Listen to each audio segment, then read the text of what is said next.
Hello YouTube. Welcome. I'm America's #1 favorite hipster, here to review the new album from Deerhoof Breakup song. I find myself not enjoying any type of mainstream music. It's all so mainstream. I guarantee you, if I can't walk down the street and ask a random person if they've heard of this band and they actually say yes, it's so mainstream. That's why I listen to bands like this. Who the fuck listens to Deerhoof? There's some out there, but I don't know them. And that's good enough for me. I am the first one that's ever listened to this album. I'm the first one to support a brand new fashion style. I must be the hipster. Why hello, Mr. Mooney. I'm here to help you review the new Deerhoof. I'm the first one that's ever heard it. You're not the first one that's ever listened to this album. Sure I am. If I wasn't the first, this would be way too mainstream for me to talk about. Why are you wearing your shirt like that? I'm supporting a brand new fashion style. If you can't support that, then why don't you just run on your little mainstream way and wear your shirt the right way?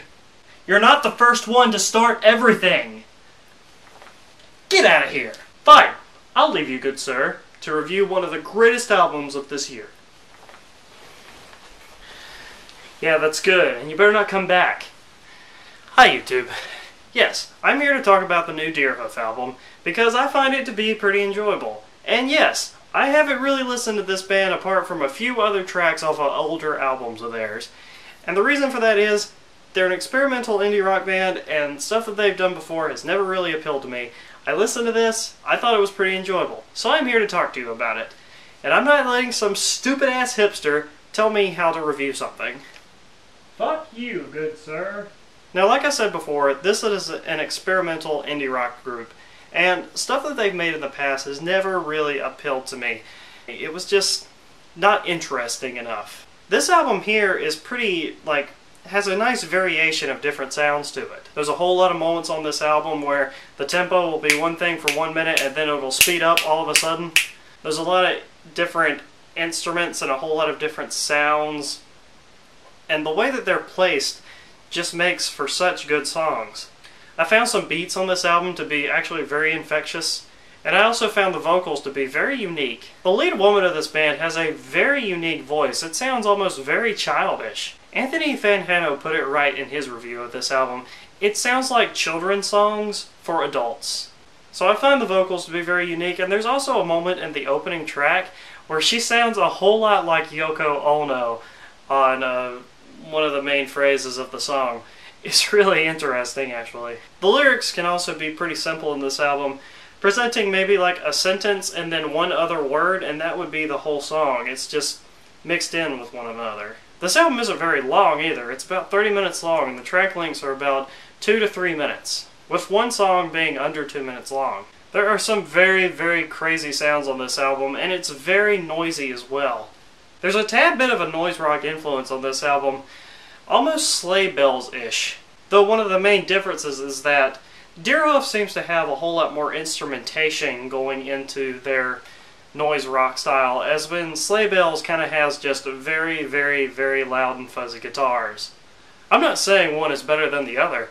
I'm just saying that I like Deerhoof's style in a way that it incorporates noise rock without being over the top and adding a few more different styles and textures. And the ways that the songs just keep on constantly changing makes for a very interesting listen for me. I know this isn't very hipsterish of me, but my favorite song of this album happens to be the lead single, The Trouble with Candy Hands. There's a very Cuban influence in there with the piano and the horns.